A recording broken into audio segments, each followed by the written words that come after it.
सोचो, आप किसी से दिल से मोहब्बत करते हो, उससे एक प्रॉमिस करते हो, मैं वापस आऊँगा।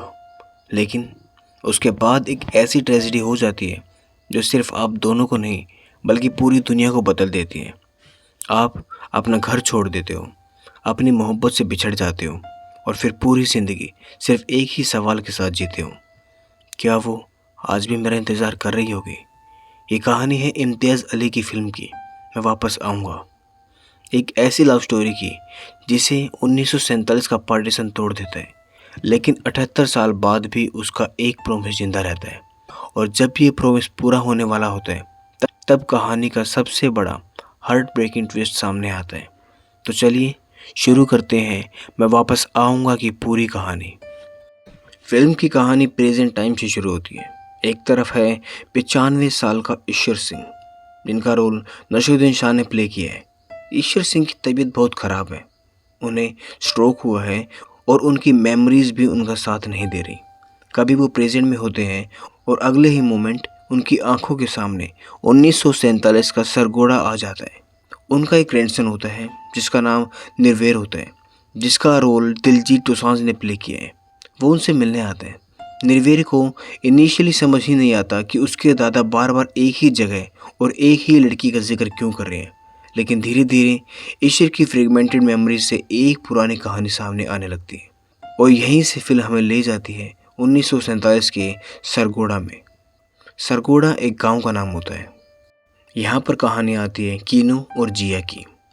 जो जवान ईश्वर होते हैं उनको सब कीनू के नाम से जानते हैं। कीनू एक सिंपल केयर फ्री लड़का है। उसकी ज़िंदगी में एक लड़की आती है जिसका नाम जिया होता है। जिया का असली नाम अफसाना होता है। दोनों अलग धर्मों के बैकग्राउंड से बिलोंग करते हैं, लेकिन उनके बीच प्यार के सामने ये डिफरेंस कभी इम्पोर्टेंट नहीं होते। दोनों साथ वक्त बिताते हैं, सरगोड़ा की गलियों और खेतों में घूमते हैं और धीरे धीरे उनका रिश्ता एक गहरी मोहब्बत में बदल जाता है। कीनू जिया से एक प्रॉमिस करता है वो उसे कभी छोड़कर नहीं जाएगा, लेकिन उस वक्त किसी को नहीं पता होता कि कुछ ही दिन बाद हिस्ट्री उन दोनों की ज़िंदगी बदलने वाली है। यहाँ पर आता है बंटवारा। इंडिया का बंटवारा होने वाला होता है। जो लोग कल तक एक ही शहर में रहते थे, अचानक उनके बीच धर्म की बाउंड्रीज की लाइन खींच जाती है। हिंदू, मुस्लिम और सिख फैमिलीज को अपने घर छोड़ने पड़ते हैं। वायलेंस बढ़ जाता है। कीनू का परिवार भी सरगोड़ा छोड़ने के लिए मजबूर हो जाता है और सबसे बड़ी प्रॉब्लम ये होती है कि जिया पाकिस्तान में रह जाती है। कीनू और जिया के पास एक दूसरे से अलग होने के अलावा कोई ऑप्शन नहीं होता। ये वो मोमेंट है जहाँ पर उनकी लव स्टोरी सिर्फ एक नॉर्मल ब्रेकअप नहीं रह जाती। अब उनके बीच एक पूरा बॉर्डर आ चुका होता है। कीनू जिया से प्रॉमिस करता है मैं वापस आऊँगा, और ये सिंपल सा प्रॉमिस आने वाले 78 साल तक उसकी ज़िंदगी का सबसे इम्पोर्टेंट हिस्सा बन जाता है। इसके बाद कीनू इंडिया आ जाता है। वक्त गुजरता रहता है, लेकिन वो जिया को भूल नहीं पाता। उनके पास मेमोरीज होती है, उनके पास जिया की यादें होती हैं और एक अधूरी कहानी होती है, एक अधूरा प्रॉमिस होता है। कीनू इवेंचुअली पाकिस्तान वापस जाने की कोशिश करता है, लेकिन जब वो जिया की लाइफ के करीब पहुंचता है तब सिचुएशन बिल्कुल बदल चुकी होती है। जिया की शादी हो चुकी होती है। कीनू के सामने एक बहुत बड़ा इमोशनल कॉन्फ्लिक्ट होता है। एक तरफ वो लड़की है जिसे उसने पूरी ज़िंदगी प्यार किया है और दूसरी तरफ रियलिटी है। कीनू फाइनली उसे अपनी ज़िंदगी में वापस नहीं ला सकता। वो वापस चला जाता है, लेकिन उसके दिल में एक चीज़ और गहरी हो जाती है, रिग्रेट। उसे लगता है कि उसकी लव स्टोरी कभी कंप्लीट नहीं हो सकती। अब कहानी आती है 78 साल बाद। अब प्रेजेंट में ईश्वर सिंह यानी कि कीनू अपनी ज़िंदगी की आखिरी स्टेज में होता है।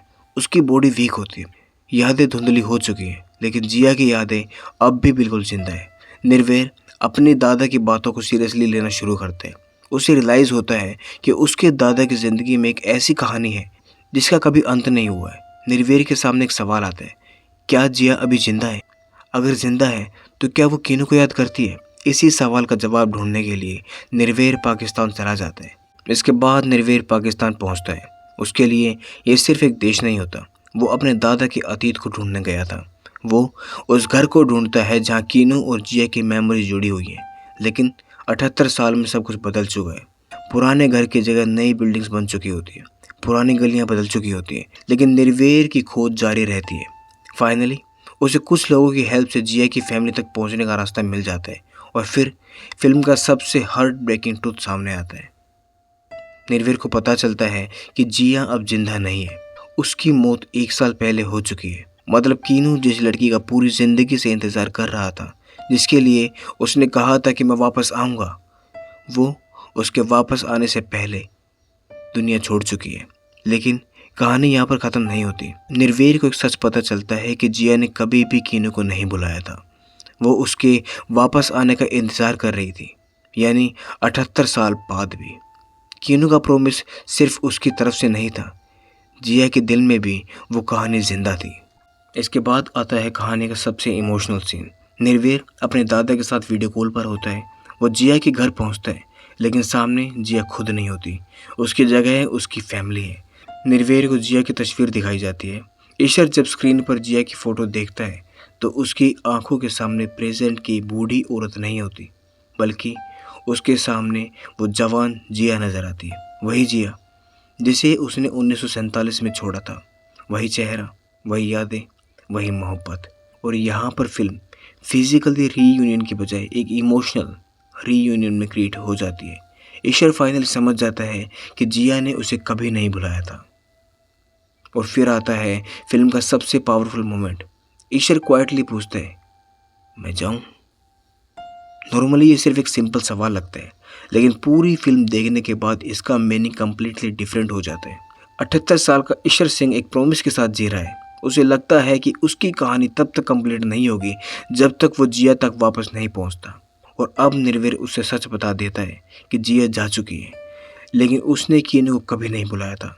ईशर का प्रॉमिस फाइनली पूरा हो गया है, इसीलिए मैं जाऊँ असल में एक तरह का परमिशन मांगता है। यहाँ पर ईशर सिंह पूछता है कि क्या मैं अब अपनी ज़िंदगी के आखिरी सफ़र पर जा सकता हूँ, और जिया की याद में ईशर को एक इमोशनल जवाब मिलता है। और यहीं पर फिल्म ख़त्म हो जाती है। फिल्म की ending traditional Bollywood happy ending नहीं देता। कीनू और जिया फिजिकली रीयूनाइट नहीं करते, दोनों एक साथ नहीं बैठ पाते, दोनों एक दूसरे के हाथ नहीं पकड़ पाते। लेकिन फिल्म कहती है कि हर लव स्टोरी की हैप्पी एंडिंग नहीं होती, कभी कभी क्लोजर ही सबसे बड़ा रीयूनियन बन जाते हैं। कीनू को फाइनली पता चल जाता है कि जिया ने उसे कभी नहीं बुलाया था, और जिया ने भी अपने वादे के हिसाब से कीनू का इंतज़ार किया था। इसीलिए कीनू के पास अब कोई अनकहा जवाब नहीं होता या कोई अनकहा सवाल नहीं होता। उसकी 78 साल पुरानी यादें फाइनली हल्की हो जाती हैं। लेकिन फिल्म सिर्फ ईशर और जिया की लव स्टोरी की नहीं है। निर्वीर भी इस जर्नी के थ्रू चेंज होता है। उसने अपने दादा को हमेशा एक बूढ़े इंसान के रूप में देखा था, लेकिन पाकिस्तान जाकर उसे रियलाइज़ होता है कि उसके दादा के अंदर एक पूरी दुनिया छुपी हुई थी। एक घर, एक शहर, एक मोहब्बत। और बंटवारे का वो ट्रॉमा होता है जो एक जनरेशन से दूसरी जनरेशन तक चला गया है। ये समझ जाता है कि कुछ जख्म दिखते नहीं हैं, लेकिन वो हमारे शरीर में रहकर हमें कोफते हैं। और इसी के साथ ही फिल्म की कहानी यहीं पर ख़त्म हो जाती है। अगर आपको ये कहानी पसंद आई तो हमें कमेंट करके ज़रूर बताएं। मिलते हैं अगली कहानी में।